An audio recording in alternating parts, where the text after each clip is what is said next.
My name is Kate. My husband's name is Mike. In our second year of marriage, we were blessed with children, and our twin babies were born in the spring. Our daughters' names are Sally and Mary. Now they're already a year and a half old. When I found out I was pregnant with twins, I was very surprised, but more than that, I was happy and looking forward to having two beautiful children. However, raising twins was more difficult than I had imagined. I hardly slept at night, and I was overwhelmed with the responsibilities of caring for two small children during the day. I had no support locally, so I did my best, but was perpetually exhausted. Mike was a kind, considerate guy when we were dating. However, as soon as we got married, his attitude changed as if he had transformed. You don't feed a fish you've already caught. That saying perfectly described him. After getting married, I quit my job, and as a full-time housewife, I lived trying not to upset Mike. I prepared meals with perfect timing so they would be ready as soon as Mike came home, and I prepared towels and clothes for his bath. I always did my best to be a good wife. However, after the children were born, I was a mother, and my focus on being a good wife became a lower priority.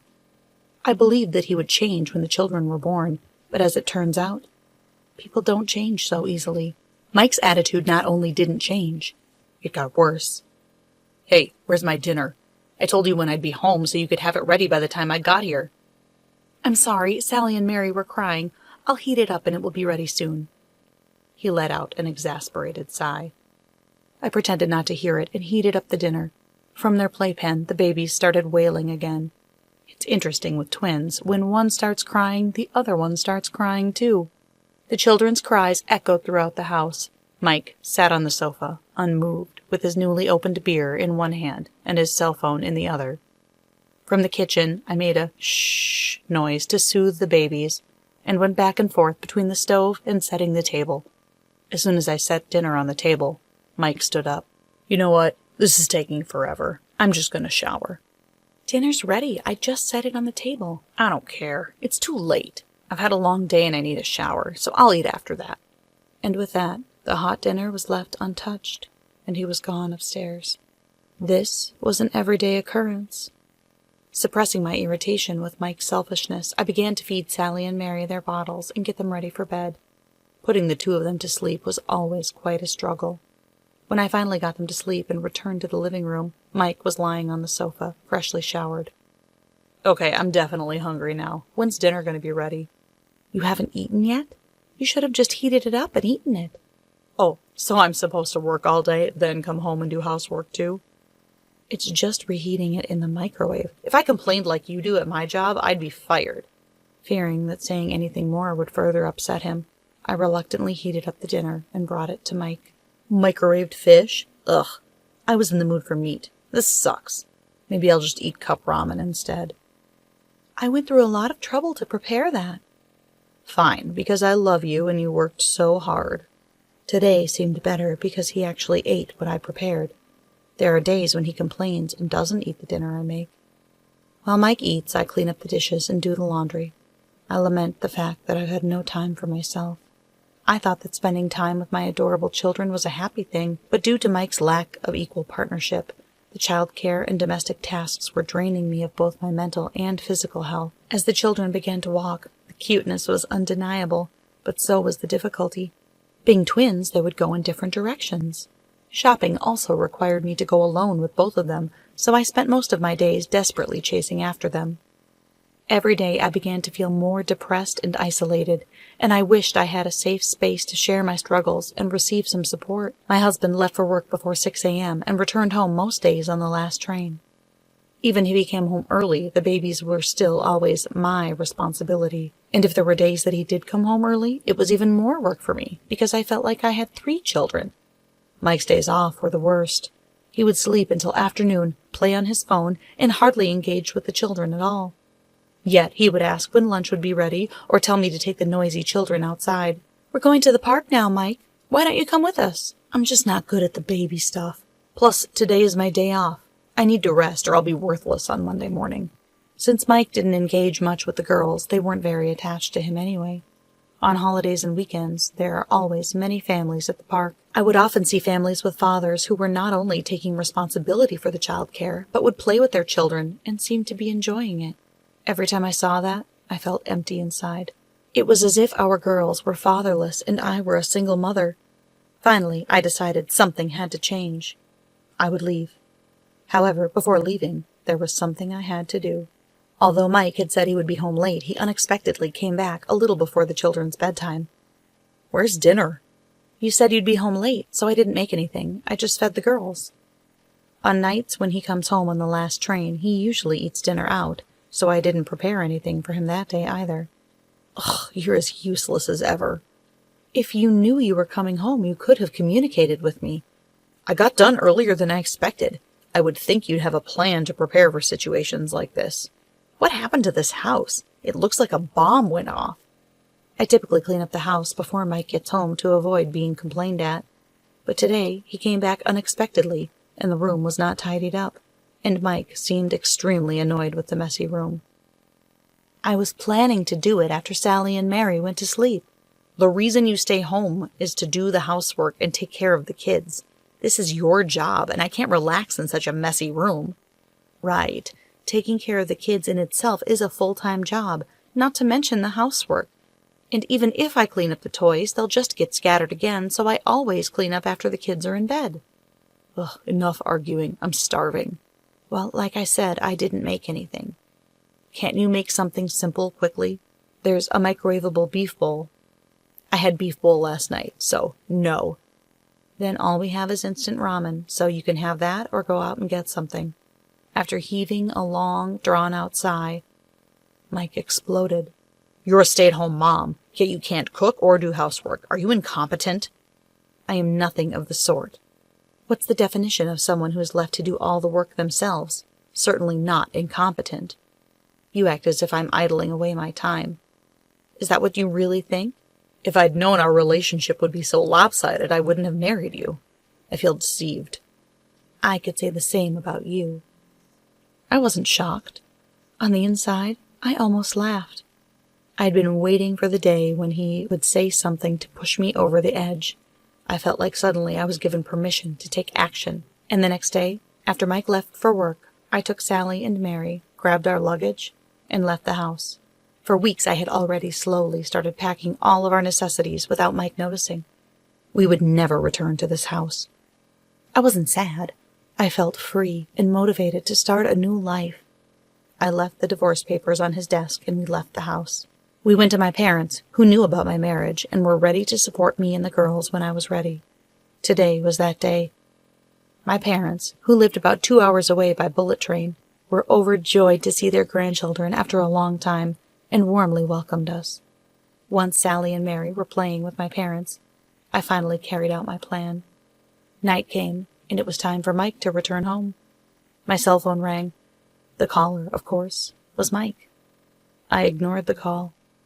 My phone continued ringing non-stop until midnight. After ignoring him for several days, Mike came to my parents' house on his day off. "Is Kate here?" "Why?" "She left the house without saying anything the other day. She won't answer my calls. This is the only place she could be." "Yes, Mike, she and the girls are here," my mother answered. "Let me in. I need to see them." "I'm sorry I won't let you in, but Kate did leave a message for you." "What is it?" "You need to sign the papers and submit them by mail. Don't come back here." "I don't want a divorce." "Well, what happened in the first place?" My mother pretended not to know and asked Mike to share his version of the story. Then Mike said something unbelievable. "I think she just had a bit of postpartum depression. I intended to support her as much as possible to reduce her burden, but maybe she got too tired." "Is that so?" "I've been busy with work and had a few late nights at the office, so it could be that I was a little distracted. If she had communicated to me how she was feeling, I could have done more." "So you would have supported her if you knew?" "Of course. I can't thank Kate enough for working hard every day, even though taking care of the children for a short time is difficult." Then what's this video about?" My mother pulled out her phone. The color drained from Mike's face. "Why do you have this video?" "I got it from Kate." "This is your voice, right? You seem to think here that she was incompetent, which is quite different from depressed or overworked." "I was just joking when I said that to her." That's interesting, since it's not just this one. Kate showed me many other videos with your abusive language. Do you plan to pass them all off as jokes? Since the day I decided to divorce Mike, I had set my phone up in the living room to record his nightly performances after he came home. If he ever saw my phone and asked, I told him I set it up to record the children playing. But in reality, those videos were his undoing. They contained all the abusive words he said to me. Also, it seems Sally and Mary don't want to see you either.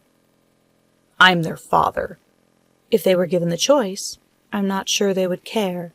That's not true. My mother called the girls to the door from the living room. Sally and Mary stopped running and stood still when they saw Mike's face. Hi, girls. I've missed you. Come to Daddy. Hearing this, the twins returned to me in the other room and clung tightly to my legs. I couldn't tell if they were actually afraid of their father, or if they saw him more as a stranger, but I was certain that they didn't need him. I went to the entrance and approached Mike. Listen, if this is just a ploy to get me to feel sorry about what I said, I'll apologize. Let's just go home. That's no longer our home, and I won't come back. I won't return to a place that's not safe and supportive for me and the girls. Come on.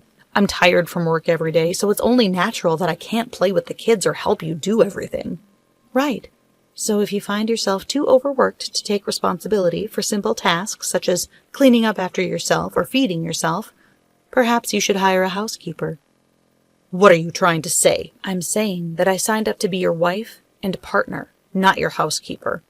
Turns out you think you need me, but I clearly don't need you. And just now, seeing the twins' reaction, I realized that they don't need you either. Please sign the papers and get this over with. I'm warning you, you'll regret this. You'll have zero financial stability. I won't take you back. We were always very well off financially because of Mike's job at his big company. He probably got promoted because his arrogance was seen as confident. Oh, don't worry about us. You should worry about yourself. What do you mean? Shall I show you the video that's been going viral on social media recently? I showed him the video my mother had shown Mike earlier. It was this video where Mike said terrible things to me while our children played in the background. Videos in which he called me a burden and incompetent were now publicly available on social media. What is this? Oh, just a little reality TV on social media that has gone viral. What do you mean by viral?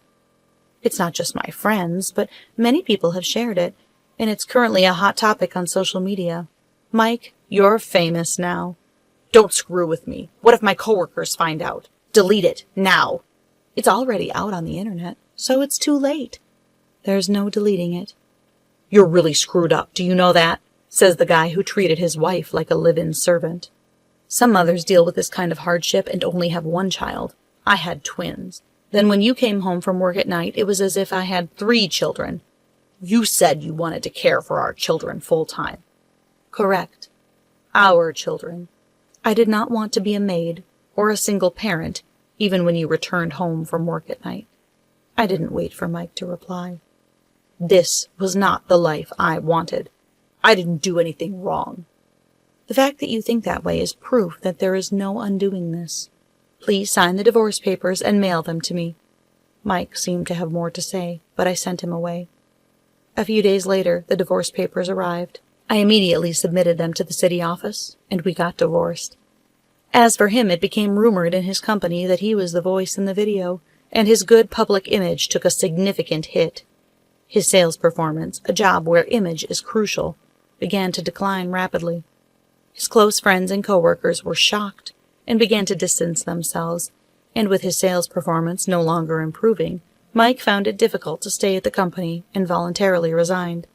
Being a high earner had been his status, but now he was struggling as a newcomer at a new company, being pushed around like he once did to others. As for me, I went back to school. I studied design while staying at my parents' house and found a great job that offered me the flexibility to earn a great salary and take care of my daughters. We 3 now live in a quaint little apartment near my parents' house. I have my sweet girls. I have a renewed sense of self-esteem, and most of all, I have my dignity and assurance that I am living authentically to myself.